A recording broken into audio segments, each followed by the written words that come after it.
Hello, magandang hapon sa ating mga mahal na with the earth elements, the Taurus. Yan, Lola Baby from Belgium, nagpapakilala po. Yan. Kung gusto po ninyo mag-subscribe, libre lang po. Yan na, if ever magustuhan nyo ang reading ko sa inyo. Ito pong aking reading is for the natitirang araw sa buwan ng Abril. So, simulan natin para sa mga mahal na Taurus. The Chariot. Yaan, Taurus, mukhang aalis ka. Saan ang destination mo? Mukhang hindi na, it's like tinatawag na umaarangkada. Umaarangkada ang iyong career. Yan. It's like tinatawag parang rocket ship. Hindi na mapigilan. So, saan ang punta mo, Taurus? Mukhang gusto ko yata sumama sa iyo. Maganda ba ang pupuntahan mo? Mukhang maganda ang pupuntahan mo. Nagpaplano ka. O, yan. Pero kung ito yung tinatawag your career, boom, ibig sabihin yan, wala na itong pagpigil. Yan. It's like tinatawag umaarangkadang pataas. May investment ba kayo? Nasa market ano ba kayo? It's like tinatawag Bitcoin, dollars, investment. Yan, no? Umaarangkadang pataas. Kung ano itong investment mo, umaarangkadang pataas. Yan ha? Okay. Ano itong tinatawag na the Four of Pentacles? Yan. It's about your work. Yan. Very, very. Ang nakikita ko sa inyo dito yung tinatawag, it's like, masyado kayong open, 'di ba? Yan oh. It's like you have no more privacy. Ibig sabihin nito magkaroon ng tinatawag na boundaries. Okay? It's like tinatawag labas-pasok na ang tao sa buhay ninyo. Okay? O, lagyan nyo naman ng boundaries. It's like para kayong nakahubad na. It's like para na kayong walang pintuan. Okay? Masyado kayong tinatawag na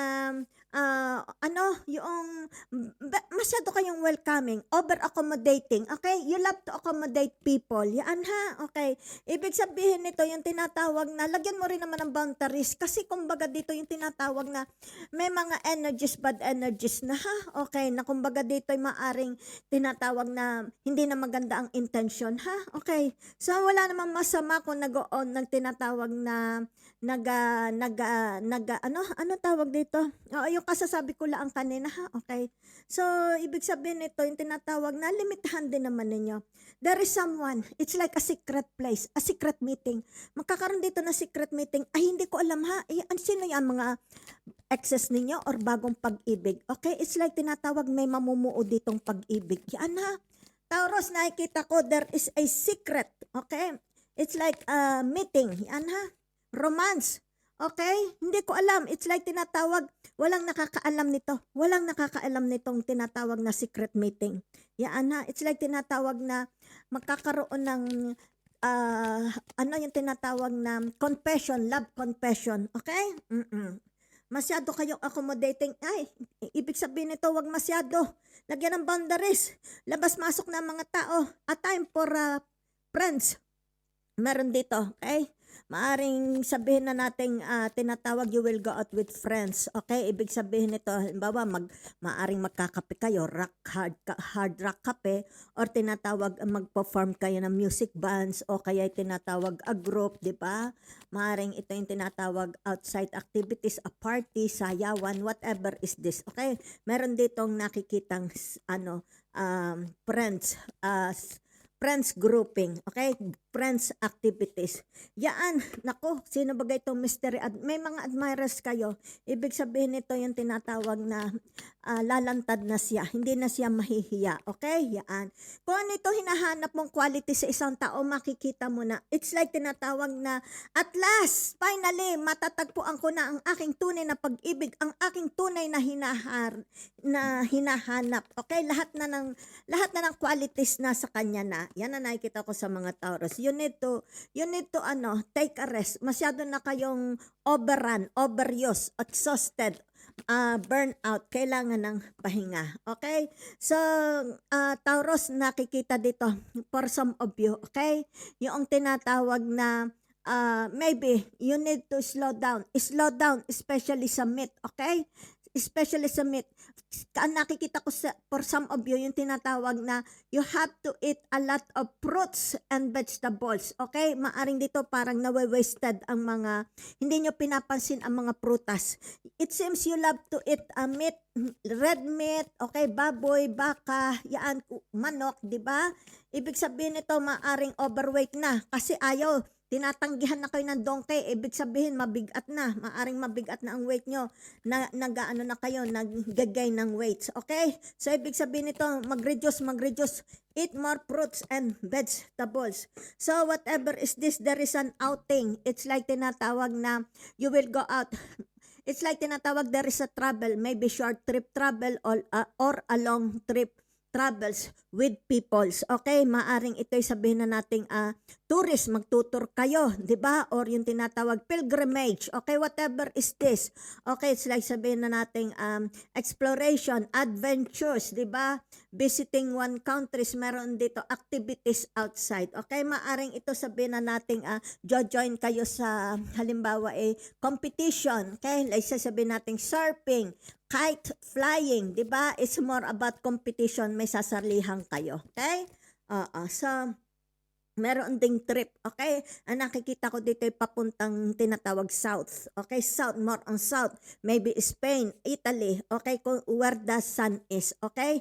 Yan. So, for some of you, kung ano man ito, merong namatayan ng hayop. It's like tinatawag, baka ang hayop nila, yung kapartner ng hayop nila is namatay, okay? So, maaring ito ang tinatawag, isa ka. Maaring ito sa friends mo na hayop, okay? Maaring hayop mo rin. Ibig sabihin nito, tinatawag nakikidalamhati, mga friends, mga tao, isa ka na, okay? Kung hayop mo ito, kung hayop mo yan, nakikidalamhati ang mga tao. Kung hayop ng friends mo ito, nakikidalamhati ka. Okay? So you will be tempted. Ingat-ingat ha, merong manunukso sa inyo. Iwasan ninyo yan. It's like tinatawag, ikaw isa ka sa mapipick up yan.